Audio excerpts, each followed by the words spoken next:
Las energías renovables ya no están de moda y no es porque el planeta no las necesite. Los nuevos estándares retributivos castigan a estas energías limpias. Las grandes multinacionales perderán millones de euros con las modificaciones que ha realizado el Ministerio de Industria que dirige José Manuel Soria. Aunque lo más preocupante son las miles de familias que invirtieron sus ahorros en una inversión que el mismo Estado, aunque con otro color político, calificó como rentable y segura.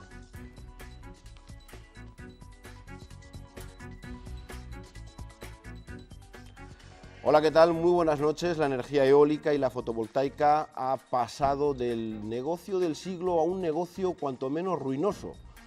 Los caros proyectos se avalaron incluso con el patrimonio y con los cambios de reglamentación será muy difícil recuperar su inversión. El sector eólico y el fotovoltaico se reparten un panorama desolador. La desaparición de las primas podría provocar cierres, quiebras y concursos de acreedores en los productores de energías renovables. Esta noche queremos analizar cuál es la situación de este sector y prever qué puede pasar en un futuro cercano. Para ello, esta noche nos acompaña Eugenio García Tejerina. Muy buenas noches. Hola, buenas noches. Presidente de APECIL, que es la Asociación de Promotores de Energía Eólica de Castilla y León. Un poco menos, secretario general y voy que me va. Secretario general. Hay un presidente que estará viendo este programa que a lo mejor se siente incómodo. Vamos a respetarle, es un gran presidente además. Hay que tener, con los que están por encima hay que respetarles. Sí. Yo en la mili me arrestaron 4 días por tratar de tú a un superior, siempre sí, hay que eso tenerlo en cuenta. ¿Soplan malos vientos para las energías renovables? Sí, y además llevamos con la ciclogénesis explosiva, por seguir con el símil, más tiempo del que sería razonable. Es evidente, la situación actual, a lo mejor por extrema, quizás ha puesto de manifiesto algo que ya viene de lejos. Ya llevamos 3 o 4 años en el que se invirtió completamente el sentido de la orientación de los gobiernos, porque en esto ha habido una continuidad, y desde entonces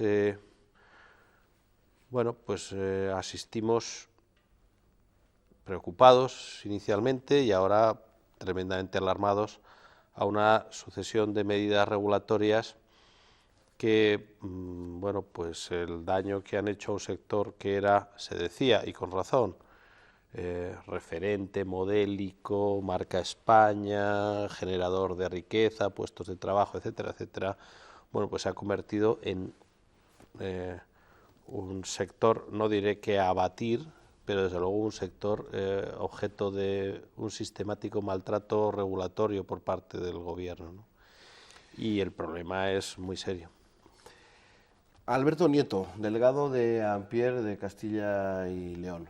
Buenas noches. Muy buenas noches, gracias por la oportunidad. Ampier, si ustedes no lo conocen, es la Asociación Nacional de Productores e Inversores de Energía Renovable, que durante los últimos tiempos, sobre todo en las últimas semanas, están recorriendo prácticamente todas las provincias de España, sí, para presentar la situación que están padeciendo, sobre todo los pequeños productores. Hablan de unas 55.000 familias afectadas, 6.000 si lo centramos aquí en Castilla y León. ¿Qué puede pasar si continúa adelante esta reforma, no hay una modificación con todas estas pequeñas familias, estos inversores? Pues básicamente el problema que tenemos es un impago, literalmente. Antes de nada quería puntualizar 2 aspectos que has dicho. En un primer momento has hablado del negocio del siglo. No era el negocio del siglo, era un buen negocio en el cual pues nosotros lo que hicimos, tanto todos los inversores en energías renovables, esas 55.000 familias a las que representa Ampier, que es la asociación de los pequeños productores de energías fotovoltaicas, pues fue fiarnos del gobierno y más concretamente de la publicidad que el gobierno hizo a través del IDAE en el año 2007, que decía clarísimamente cuál era esa rentabilidad. El otro día asistimos atónitos, como el presidente de la Comisión Nacional del Mercado de la Competencia decía que alcanzábamos rentabilidades del 25% y que por eso teníamos que asumir esos cambios normativos. Bueno, pues nos parece una burrada. Entonces no era el negocio del siglo Y resumiendo y tomando de nuevo lo que me comentabas de qué puede pasar, directamente lo que amenazamos es quiebra, obviamente. Con este recorte que puede llegar hasta el 54% en el peor de los casos, sobre todo las instalaciones del sur, pues nos vemos abocados primero a una peregrinación a los bancos para solicitar la refinanciación de nuestras instalaciones, en el mejor de los casos, y en el peor de los casos tener que entregar las garantías que pusimos para realizar esas instalaciones. Luego iremos paso por paso con esa situación. Lo del negocio del siglo era lo que se decía, y durante los primeros años así se hablaba, porque bueno, incluso... Desgraciadamente se dijeron muchas cosas que no eran verdad. Pero se llegó a decir, un molino que está allí, que no hay que darle de comer y que está generando beneficios, etcétera, etcétera, pues era un buen negocio. Es verdad que se prometieron unas cosas negocio, y luego no se han cumplido. Pero no se han cumplido.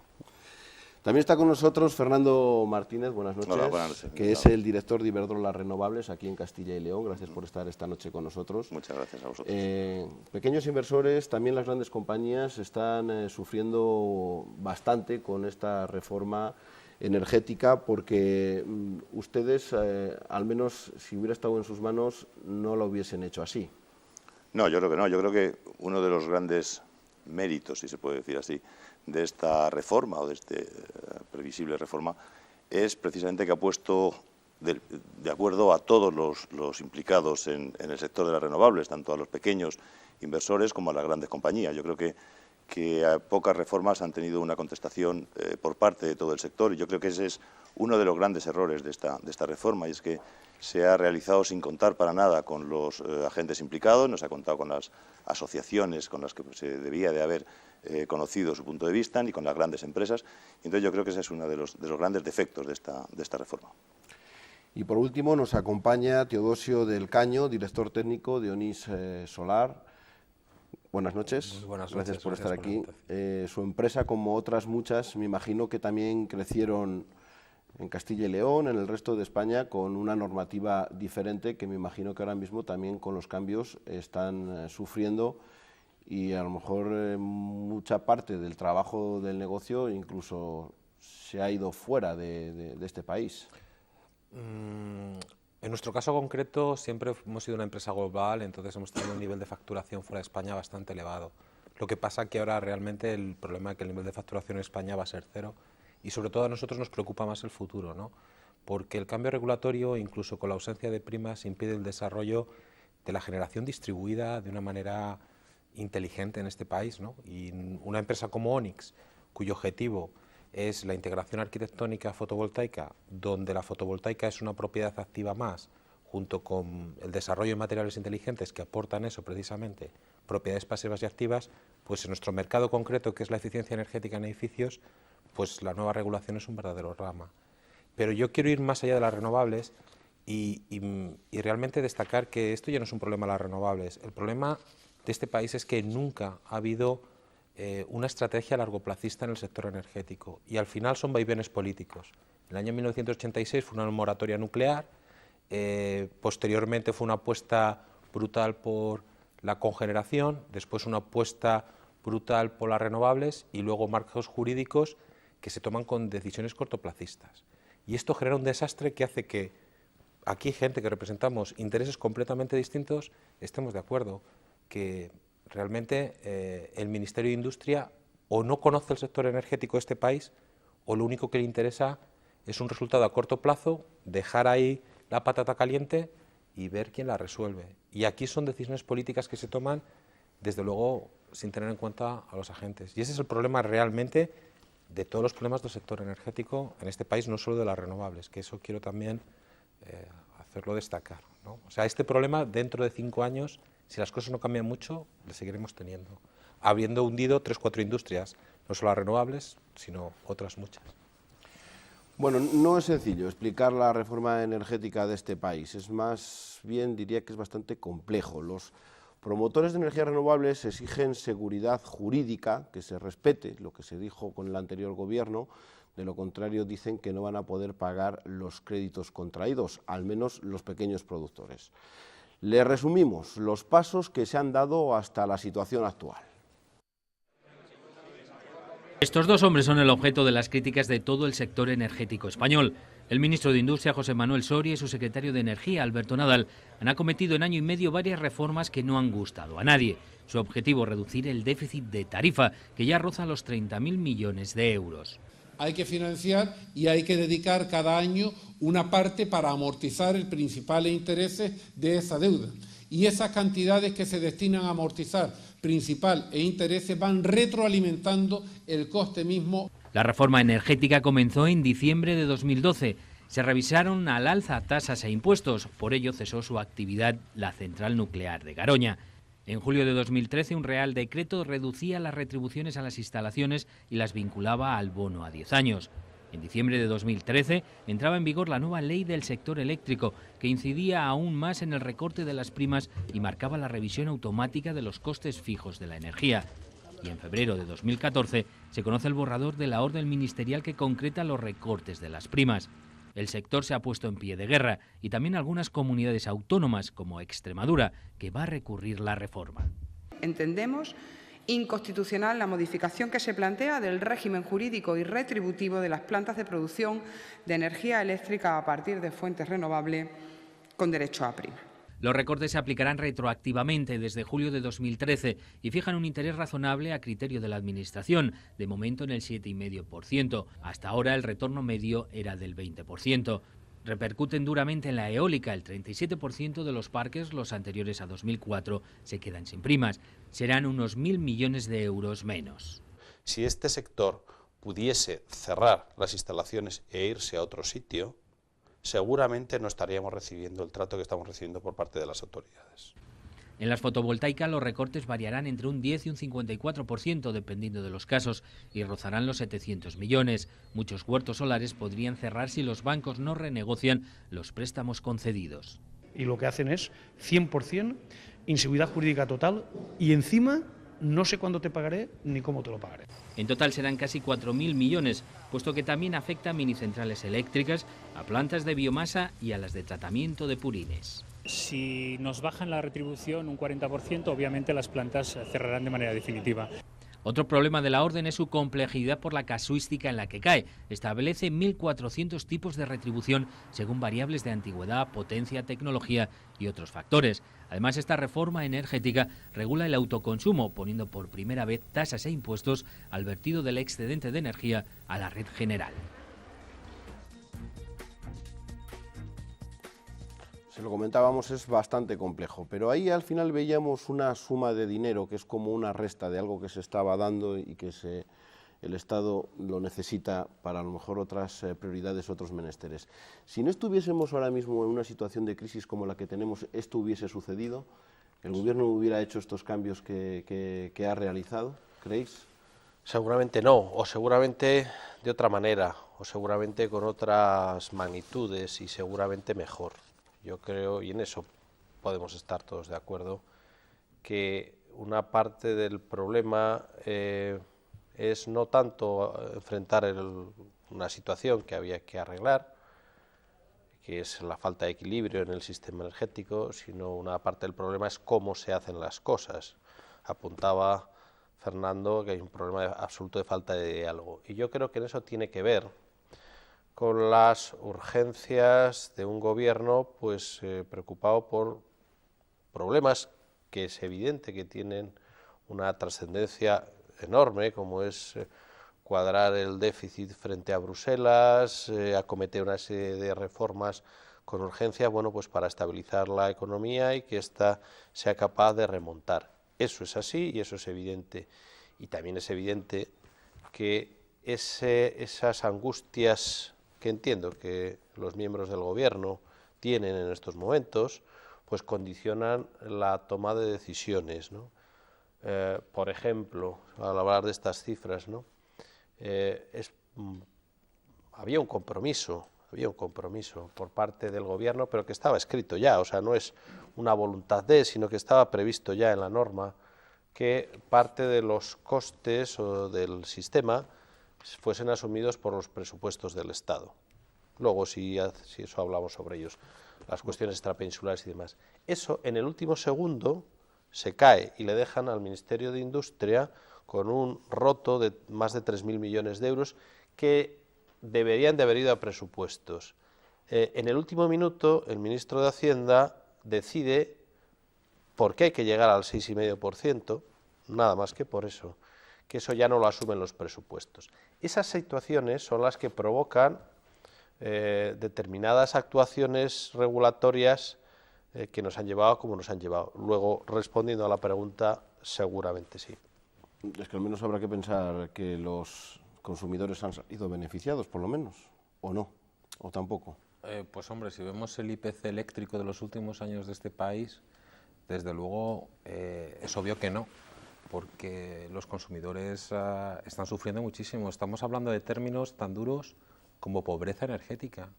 Yo entiendo que en un país donde muchas familias viven de unas ayudas de 426 euros o la pensión media está en 700 euros, una factura de la luz para un usuario que puede rondar los 100 euros mes, pues habrá meses realmente críticos. Y esto no es algo que estemos... o sea, es que esto es algo que estamos viendo. Que realmente al final no estamos ofreciendo soluciones a ninguna gente, ni al usuario, ni a las empresas interesadas, ni a las grandes empresas y sobre todo, insisto, no hay una política establecida de largo plazo. Y eso es terrible, porque sí que quiero hacer una anotación. España importa 60.000 millones de euros anuales en energía. Y luego resulta que la transformamos en energía eléctrica y nos sobra. O sea, en este país tenemos un problema muy serio y es, compramos 5 kilos de carne picada para hacer 3 filetes rusos, nos comemos 2, nos sobra 1 y encima ese 1 que nos sobra no se lo podemos vender al vecino. Es un problema muy serio. 40% de las importaciones de este país es energía. Esto no implica solo al sector energético, ni a las renovables, ni a nada. Implica a todos los agentes y a la productividad general del país. Es un problema también del cuello de botella, ¿no?, que se habla de España. Que Fernando seguro que tendrá que hacer algún comentario al respecto. Sacar luego la electricidad. Sí, ese es uno de los grandes problemas que tiene España como una isla energética prácticamente, que es pues, las interconexiones con Francia y por tanto a partir de ahí con el resto de Europa, pues es uno de los temas esenciales que sin duda pues daría solución a uno de los temas planteados, ¿no?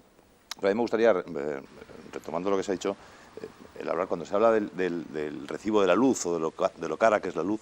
Yo creo que la luz no es cara. O sea, yo creo que ahora mismo el precio de la producción y de la distribución de energía está en estándares europeos. Yo creo que el gran problema es lo que pagamos en el recibo y que no tiene absolutamente nada que ver con la luz, que obedece pues, a políticas territoriales, sociales, medioambientales.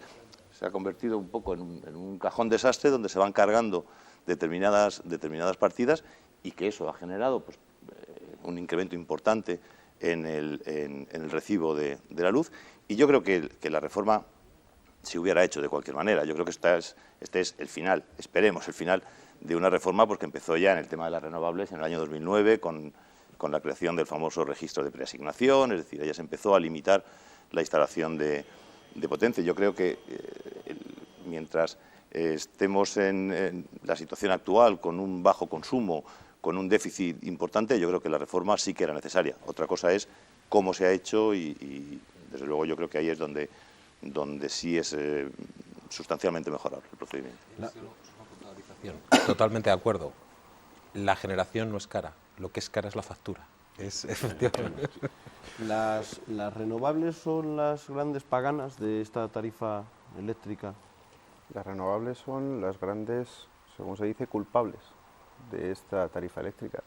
Pero puedo estar de acuerdo con Fernando en que en el recibo eléctrico pagamos muchos aspectos que no tienen que ver con la generación, pero en concreto las renovables sí tienen que ver con la generación, porque lo que no podemos decir, la parte de las renovables la sacamos de la parte de peajes, puesto que se trata, según dicen muchas veces las grandes compañías eléctricas, de una decisión política, pero no podemos para nada decir que las primas a las renovables son un aspecto independiente de la generación eléctrica, cuando la semana pasada, sin ir más lejos, el 63% de la energía, no sé recuerdo si fue el jueves o el viernes, provino de energías renovables. Entonces eso está clarísimo que es un concepto más de la generación eléctrica. ¿Que la reforma energética se hubiese hecho de todas maneras? Seguro. ¿Que se ha hecho mal? Estoy convencido de que se ha hecho mal. Yo, más que decir que empezó en el año 2009, diría que ha venido siendo un rosario de parches desde el año 2009 e incluso antes. Y desde el sector que yo represento, pues nos encontramos con que en el año 2009 empezó el registro de preasignación. A continuación nos encontramos con un recorte de los años con los que teníamos derecho a la percepción de las primas. A continuación tenemos un recorte de las horas que tenemos derecho a percepción de primas. Después, en el año 2012, nos encontramos con la moratoria con la cual se paralizan todas las inversiones en energías renovables en este país. Después, el 7% que tenemos aplicado todas las tecnologías a la generación eléctrica, y recordemos que es al total de la generación, no a los beneficios de las empresas, que es uno de los aspectos que Europa está vigilando, ese 7%, ese impuesto del 7%, que tiene muchas similitudes con el céntimo sanitario. A continuación nos encontramos con la no actualización de nuestras tarifas con el IPC, que es otro de los aspectos que también está vigilado por la Comisión Europea. A continuación, y llegamos ya al día 12 de julio del año pasado, y entonces pues adoptan unas nuevas medidas que no conocemos, que a día de hoy no están aprobadas. Hoy esa orden de tarifas, de estándares, la Comisión Nacional del Mercado de la Competencia la aprueba, todavía no está aprobada por el Consejo de Ministros, y lo que hace es dinamitar completamente el régimen con el que las renovables, retomando tu pregunta, hacemos las inversiones, nos cargamos todos los estándares con los que hicimos esas inversiones y nos encontramos con que no se nos da ninguna salida. O sea, reescribimos la norma y esto es lo que ustedes tienen, y a partir de ahora tenemos una rentabilidad supuesta razonable, un concepto completamente etéreo. Rentabilidad razonable de un 7,5% con unos estándares que fijo yo, y para justificarlo también, pues otro concepto que aparece en la norma es la empresa eficiente y bien gestionada. Entonces nos dicen que nos tiene que dar un 7,5% de rentabilidad desde el primer día que empezamos a generar, retroactividad en grado 1. Y si no es, es que nuestra empresa no es eficiente ni está bien gestionada.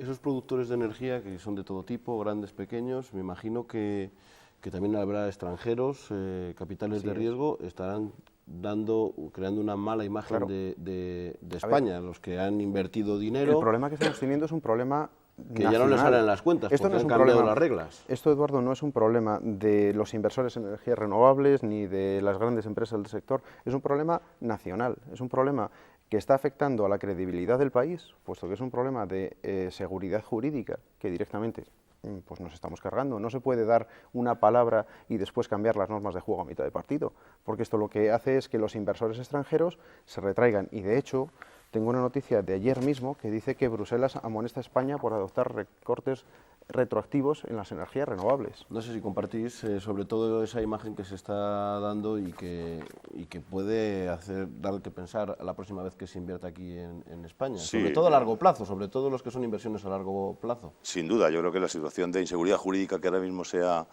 creado, porque, como decía Alberto, efectivamente todavía no se ha publicado la nueva reforma, pero no olvidemos que el día que se publique va a tener efectos desde el día 1 de julio de 2013, es decir, claro, estamos hablando de una reforma que no se ha publicado, pero cuyos efectos se van a retrotraer hasta hace casi un año. Es decir, yo creo que es un absoluto dislate lo que está pasando con esta reforma. Las empresas no hemos podido Claro, son liquidaciones a cuenta lo que están cobrando ahora mismo. Luego, cuando ya se publiquen, pues habrá que hacer cuentas y ver si le tenemos que devolver, si nos tienen que pagar. Es decir, yo creo que es una situación, e indudablemente es una situación que afecta directamente a los grandes fondos, a los grandes inversores internacionales, pues esta situación de inseguridad en la que nos encontramos. Porque, por otro lado, y a mí me parece importante, hay un compromiso, hay un plan de energías renovables al 2020, hay unas obligaciones con Europa, que efectivamente ya ha amonestado a España porque no está cumpliendo con esos compromisos.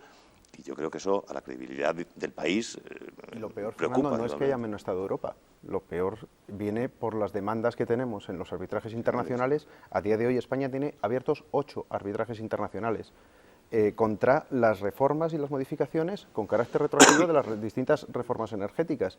8, Kazajistán tiene 4. Eugenio, cuando se ha hablado de los perjudicados, ¿no? Se han perjudicado los fondos, las empresas.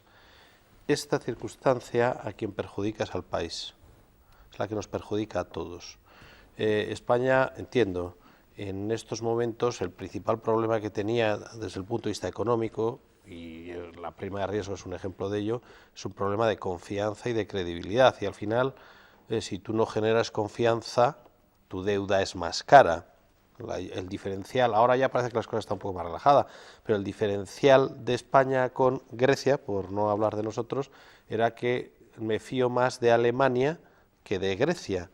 Al final es una cuestión de confianza en el cumplimiento de determinados compromisos y determinadas obligaciones. En el caso de la deuda, de que voy a devolver mi deuda, y de ahí hay gente de la que me fío menos, y como me fío menos, al final todo es muchísimo más caro. La pérdida de confianza en un país es malo, pues entiendo que en primer lugar para el que invirtió, pero a mí me parece mucho más trascendente, porque al fin y al cabo, bueno, pues son cosas que le afectarán a quien le afecten, pero hablando en general y de cara al público, el principal problema es que eso afecta a la confianza en un país. Y lo que pierde España de inversiones, de riesgo país, etcétera, etcétera, entiendo que es muchísimo más de los supuestos ahorros que pudieran producirse en el sistema energético derivado de este tipo de medidas. Al final estás trasladando determinadas cuestiones que eso se van a traducir en pérdidas de inversión, en pérdidas de generación de... Y eso es mucho más caro que los ajustes que se han hecho, entiendo. Es que el informe elaborado por Bruselas hace hincapié precisamente en lo que está diciendo él, en que todos esos costes que van a venir después derivados de la compensación de esos fondos, que en un porcentaje altísimo van a conseguir que se les reconozca ese daño. Las posibles multas que la Unión Europea va a poner, puesto que ya ha advertido a España, igual que a otros países, no solamente España, que no van a alcanzar el objetivo del 20% de consumo cubierto por energías renovables para el año 2020. Son multas. Todo eso son multas porque ese informe tiene carácter vinculante para los socios. Y eso tiene unas sanciones, y no son sanciones baladís, no estamos hablando de poco dinero. ¿En qué porcentaje estamos ahora mismo? 15%, me parece. Es el porcentaje de energía primaria, es un poco también para que se entienda. En el desarrollo de las energías renovables ha tenido una penetración grande en generación de energía eléctrica, pero el objetivo del 20% del 20-20-20, el 20% de generación de energía es de energía primaria, en el que se considera no solo la generación de energía eléctrica, reducción de emisiones de CO2, sino también la generación, pues entendernos las gasolinas y las calefacciones. Que esos son los dos sectores que no han, así como el sector eléctrico ha hecho un gran esfuerzo en estos años por reducir sus emisiones de CO2, derivado fundamentalmente del desarrollo que han tenido las energías renovables para cumplir un compromiso que, como tú apuntas, es un compromiso con Bruselas, tan compromiso como el del cumplimiento del déficit y con consecuencias económicas tan sancionadoras como el cumplimiento del déficit, que esto no es un objetivo, es un compromiso. El resto no lo han cumplido y España está en estos momentos, íbamos muy bien, pero nos hemos parado y Bruselas ahora tiene una seria preocupación de que este parón que se ha producido como consecuencia de estas cosas que estamos comentando, el año 2020, que en materia energética está a la vuelta de la esquina, porque las decisiones son a largo plazo y los desarrollos tal, pues eso es posible que no lleguemos. Bueno, eso es Europa. Aquí también en España, lo veíamos en el vídeo, Extremadura lo ha llevado al Constitucional. Decíamos que no sabíamos qué va a pasar. Algunas comunidades como Castilla y León en principio no lo van a recurrir.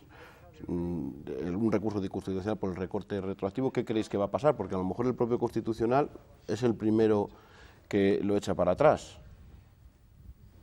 El ejemplo es esta mesa. O sea, esto está tan mal hecho que, representando sectores totalmente distintos, complementarios, parece que estamos todos de acuerdo. Yo quería incidir un segundo en lo que ha dicho Eugenio, porque también hemos comentado que es crítico. Primero, la inseguridad jurídica. Y la inseguridad jurídica, al Tribunal Constitucional podemos presentar todos los recursos que queramos, pero las multas de Bruselas pueden ser tremendas. ¿Por qué? Porque hay una directiva europea, por ejemplo, de eficiencia energética en edificios. Esa directiva europea de eficiencia energética en edificios de obligado cumplimiento. Y desde el propio Ministerio de Fomento se estaba haciendo un esfuerzo realmente importante. Eso podría conllevar valor 4.000 millones de euros, ni más ni menos, ¿no?, para que pensemos en ingresos, de ayuda directa desde Europa a España para implementar este tipo de soluciones. Es más, ahora mismo el Horizonte 2020 a nivel de proyectos de I+D+I y desarrollo de de edificios singulares, eficiencia energética en edificios, conlleva irremediablemente la introducción de energías renovables in situ. O sea, las medidas pasivas no alcanzan, pues hay que irnos a energías renovables in situ. En este sentido, ya no estamos hablando del pasado de las primas y de los problemas de las primas que conllevan a nivel de seguridad jurídico y los arbitrajes que España se va a enfrentar seguro, sin un género de dudas. Es más, ¿qué pasa a partir de ahora? ¿En qué escenario nos vamos a ver dentro del sector de las energías renovables? Porque ahora mismo, con el nuevo borrador de autoconsumo, que entrará así en vigor, lo que nos vamos a encontrar es que no va a ser posible poner ninguna medida de eficiencia energética in situ de generación. Es decir, olvídate de fotovoltaica, olvídate de biomasa, olvídate de microturbina, olvídate todo aquello que signifique una potencia instalada de más de 100 kilovatios, lo cual deja la energía renovable al residencial. Justo se pasa, para explicarlo, de recibir un dinero a tener que pagar una tasa, ¿no? Efectivamente, no es ya solo tener una tasa, es la imposibilidad de que si tú tienes una potencia contratada superior a 100 kilovatios puedes hacer ninguna actuación. No puedes hacer una actuación en un hotel, no puedes hacer una actuación en ningún hospital, no puedes hacer una actuación en un edificio de oficinas y no puedes hacer ninguna actuación en un edificio multiresidencial. Es decir, al final el autoconsumo se limita a residencial puro y duro. Es una pena. Y viene asociado por lo que ha dicho Fernando de manera clara. Fernando ha dicho, mientras tengamos los consumos que tenemos ahora mismo en este tipo de crisis, la solución ha sido fácil. Penalicemos la generación in situ, porque si no, los grandes productores, después de lo que le estamos penalizando con la reforma, pues estamos... Yo quería añadir uno más, si son las centrales de cogeneración, que también se han visto afectadas. No sé si...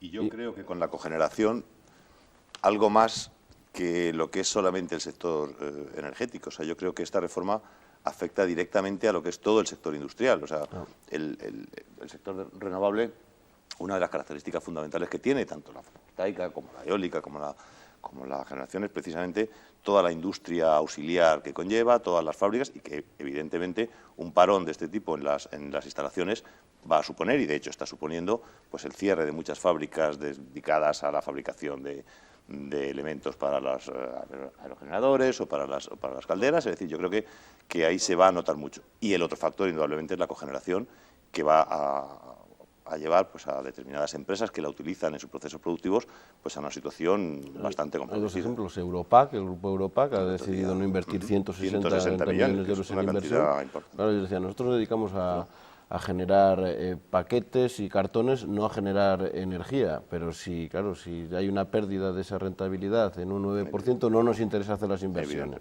Ceranor, en Valencia, Don Juan, en León, también están, vale más cerrar el negocio que seguir con este ritmo. Todas las grandes empresas consumidoras de energía, es decir, cementeras, todos los grandes consumidores de energía, lógicamente, les interesa tener un sistema de cogeneración precisamente para reducir sus costes, que en ciertos momentos pues lo utilizan para el proceso productivo y luego tenía la ventaja de poder vender parcialmente esa energía. Si encima esas inversiones, que además son un esfuerzo brutal, porque aunque tengan un retorno grande, son inversiones que a lo mejor en algunos casos, alguna gran empresa de Castilla y León llega a invertir en sistemas de cogeneración 16 millones de euros, pues hombre, se plantea hacer ese tipo de inversiones con toda la ayuda que lleva a las empresas auxiliares. O sea que cuando una persona plantea un sistema de cogeneración, está el tío que pone todas las tuberías, el tío que diseña, ingeniería, etcétera. Es que volvemos a lo mismo, que esto no es un problema de hoy, esto es un problema que llevamos arrastrando desde que yo era un niño, desde el año 80. Falta de política energética a largo plazista. Tenemos que ir avanzando y me gustaría saber de las renovables, ¿quiénes están saliendo más perjudicadas? ¿Fotovoltaicas, eólicas? ¿Se puede hablar? Porque ahí se hablaban de unos márgenes, es verdad que se hace la media y que luego no es justo hacer la media. Porque el afectado ya no solo es el país, el sector energético en general, es decir, aquí, y bueno, pues los contertulios tenemos en común nuestra relación con las energías renovables, pero esta reforma energética afecta a todo el mundo. La seguridad jurídica es para todo el mundo. Ya antes hablábamos del país, pero para el sector energético en su conjunto. Es decir, algunas de las medidas que se han apuntado antes, los impuestos y demás, son medidas que afectan al sector energético en su conjunto. Y la pérdida de crédito y de seguridad jurídica es para todos. El sector energético es un sector regulado, en el que el Gobierno, el Estado, el Boletín Oficial del Estado, define desde la A a la Z todo lo que puedes hacer, lo que no puedes hacer, cómo hacerlo, cómo se vende, y eso nos afecta a todos. A las renovables, que somos de alguna manera la parte más visible, Pero yo creo que el sector energético, la generación convencional, la generación ordinaria, yo entiendo que también tiene o debería estar preocupada por esta pérdida de crédito del boletín oficial del Estado, que eso es muy preocupante y les afecta a todos, también a ellos. A mí me queda claro que el problema es un problema del sector eléctrico, no es un problema de las renovables, es un problema de todo el sector eléctrico. Estamos hablando de que a día de hoy estamos con consumos del año 2005, hay una crisis. Y comentabas antes, si no hubiese la crisis, ¿se había hecho la reforma? Sí, lo que ocurre es que la crisis y en concreto, el concepto del déficit tarifario está sirviendo como coartada para realizar muchos de los recortes que se están llevando. Decías, ¿quién es el más afectado? Ahora mismo estamos siendo afectados todos. Desgraciadamente nosotros como fotovoltaicos nos podemos colgar la medalla de ser los decanos de los recortes, ya que llevamos sufriendo recortes, como antes decía, desde el año 2010. Y ahora nos encontramos pues eso, con que las eólicas que se construyeron antes de 2005 dejan de percibir prima, lo cual es es un recorte retroactivo exactamente igual que el nuestro. Sin pagar todavía, ¿no? Estarán sin pagar. Es que estamos amortizando. O sea, la situación en estos momentos, yo no sé si es ayer o antes de ayer, el 31 de marzo, se cerraban las cuentas de las sociedades, ¿no? Yo no sé cómo se habrán cerrado al final, pero se están cerrando las cuentas sin saber. Como apuntaba antes Fernando, vivimos en la provisionalidad desde el mes de julio del año pasado. En estos momentos las empresas no saben, cuando tienen que cerrar sus balances, que tiene que figurar el concepto de ingresos. Eso tiene unas trascendencias en cuanto a auditorías, préstamos y demás, tremenda. Y todo eso porque desde el mes de junio hasta ahora el Ministerio de Industria y el señor Nadal ha sido incapaz de sacar adelante, y ya van para casi un año, una orden que fije los ingresos. Hasta ese punto estamos. Es decir, en estos momentos llevamos 9 meses de provisionalidad en el que no se están generando ingresos o los ingresos se están pagando con retrasos. Y claro, aquí hay que atender las obligaciones de los vencimientos de los préstamos, hay que cerrar cuentas, hay que auditarlas. En fin, es muy evidente que las cosas se pueden hacer mucho mejor. Nos tenemos que ir a publicidad, pero ahora ya que has hablado del sector financiero, ¿los bancos están teniendo en cuenta que ha habido un cambio de reglamentación y que al menos los pequeños productores de energía no van a poder afrontar los pagos como estaban previstos porque no van a recibir el dinero que pensaban que iban a recibir? Digamos que los bancos conocen esa situación y los bancos, por lo que conocemos o por lo que nosotros sabemos, tienen esa orden de facilitar la refinanciación. Pero lo que también está claro es que esa facilitación de la refinanciación no va a mantener las condiciones con las que se hicieron los préstamos, con las que se contratamos. Recordemos que según el propio IDAE, esas inversiones se hicieron con un apalancamiento del 80%, y lo decía la publicidad del IDAE. Entonces, a día de hoy, las inversiones de los pequeños inversores en fotovoltaica están muy comprometidas, y por las propias garantías que nosotros pusimos, que son nuestras viviendas, nuestros locales, nuestros negocios, etcétera, etcétera, para conseguir esos créditos. Confiemos que la banca haya aprendido de la crisis y de su experiencia en el sector inmobiliario. Sí, pues están como para dar dinero ahora, que no sueltan. No, lo que deben de estar es para tener la flexibilidad suficiente en la refinanciación para no provocar una cascada de ruptura o de crisis en empresas que con una flexibilidad o una renegociación en las condiciones lo evitarían. Al final, ¿qué queremos llegar? ¿A un segundo banco malo, en este caso de instalaciones energéticas, y explotarlo? Se ha sugerido, de hecho. ¿Se ha sugerido? Se llegó a hablar de banco malo. Alberto Nadal dijo que en el caso de que no se pudiesen refinanciar las instalaciones, y en concreto hablaba de las pequeñas instalaciones, podría recogerlas el banco malo. Montoro salió corriendo a decir que no. No, ya lo dijo Montoro. Vamos a hacer una breve pausa y finalizamos para ver la situación de lo que puede pasar con el sector energético, sobre todo con las renovables, a partir de ahora.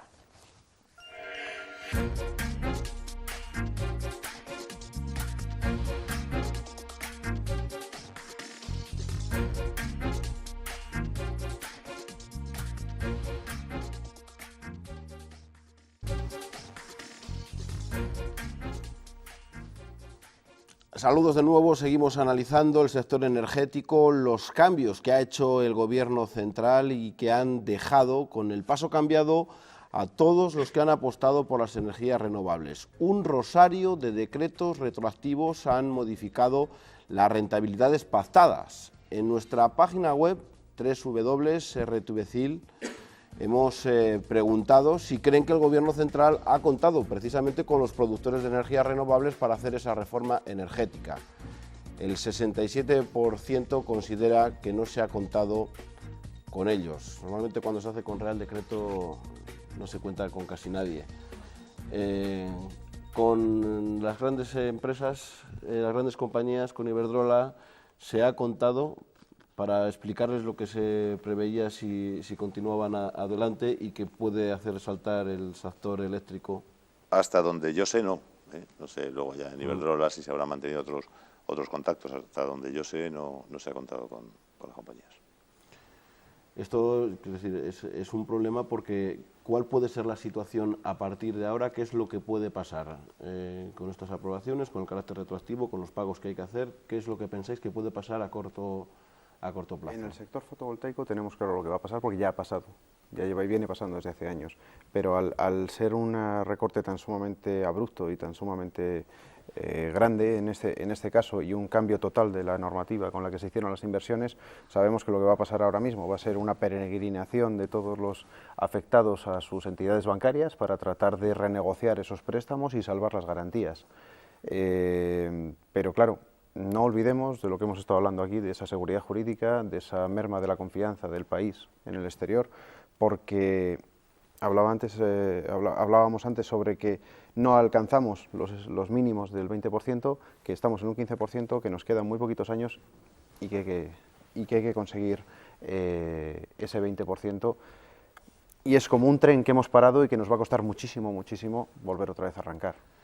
Desde APECIL veíamos en el vídeo del inicio que decías, es que esto lo hacen porque, claro, no nos pueden deslocalizar, si no, no hubieran hecho esto. Tengo la absoluta certeza, o sea, que estas instrucciones, estas normas que criticamos, creo que con razón vienen del mismo ministerio que a otros sectores industriales, desde luego no trata como está tratando al sector de las renovables. Voy a poner un ejemplo claro, que yo creo que todo el mundo entenderá. Si al sector del automóvil, con la presencia y el reconocimiento que tiene nuestra comunidad, se le estuviesen aplicando medidas que sintiese tan agresivas para su actuación como para su desarrollo, para su línea de negocio, como está teniendo el sector energético nacional, ¿alguien sensatamente se representa que queda una fábrica de automóviles en España?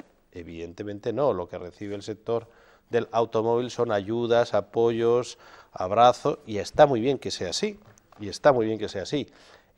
¿Cuál es el activo del sector del automóvil?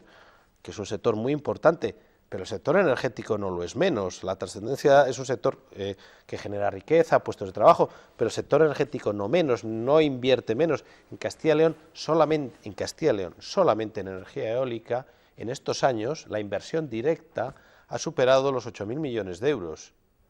Los 8.000 millones de euros solamente en energía eólica en Castilla y León. Inversión directa. Luego está, parece que no es una cuestión menor. Dudo que haya otros sectores, y no se trata de ver quién es el más importante, ¿no?, que hayan hecho este nivel inversor en nuestra comunidad. ¿Por qué soportamos esto y otras muchas cosas, como por ejemplo la ecotasa regional, que venimos padeciendo injustamente por parte de la Administración regional? Pues porque somos esencialmente no deslocalizables. Si pudiésemos irnos, ya sé que es una ficción, con los molinos a otro sitio, como en alguna ocasión nos han preguntado, seguro que no recibíamos este tipo de trato por parte de las administraciones. Eso, vamos. Sí, ahí hay un tema muy importante, porque estamos hablando de la... Tenemos que ir cerrando ya, sí, para concluir. Un solo comentario. Estamos hablando continuamente de la reducción de las primas, de la retribución, cómo va bajando, pero hay un factor muy importante y es el incremento de los impuestos a los que se está sometiendo. Es decir, aparte de estos impuestos territoriales que se han impuesto a la eólica en varias comunidades autónomas, pues en febrero del año pasado se impuso un 7% más a la producción eléctrica. Es decir, esta disminución de los ingresos va unida a un incremento de los costes, y realmente la situación en la que ha quedado, o la que previsiblemente vaya a quedar, de aprobarse la reforma tal y como está prevista el sector de las energías renovables, pues será una situación bastante complicada. Por cerrar. Sí, yo quiero hacer una reflexión. O sea, a mí me preocupa fundamentalmente el futuro.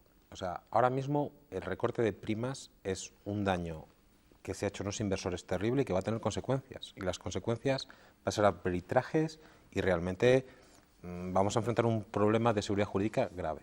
Pero yo quiero seguir pensando en el futuro. Resulta que ahora las renovables, que somos completamente competitivas con otras formas de energía, donde ahora, por ejemplo, es obvio que la energía fotovoltaica es altamente atractiva y competitiva, generación in situ, integrada en un edificio. Resulta que Onyx podemos hacer un proyecto de rehabilitación integral de un hotel en México, llegar, integrarlo, quedar fenomenal, tener una rentabilidad atractiva para el señor que ha reformado su hotel, y esa actuación no la vamos a poder tener en España. Nosotros no queremos incentivos, nosotros no queremos ningún tipo de ayuda, nosotros queremos simplemente poder competir en igualdad de condiciones. Y esa oportunidad con el decreto de autoconsumo se nos quita. Cualquier potencia contratada superior a 100 kilovatios no puede instalar fuentes de energía renovables. Eso es gravísimo y eso afecta directamente a las directrices europeas de obligado cumplimiento. Nos tenemos que ir. Es así. Muchísimas gracias a los cuatro. Nos ha acabado el tiempo. Quedan muchas preguntas en el tintero. Creo que el 21 de junio hay una manifestación prevista en Madrid. El 21 de junio todos los productores fotovoltaicos estamos haciendo un llamamiento a las puertas del Ministerio de Industria para que se nos escuche de una vez y que se nos vea poner la cara, porque sobre todo muchos de los productores ya no aguantan más y necesitan al menos el recurso a la pataleta y dar esa imagen.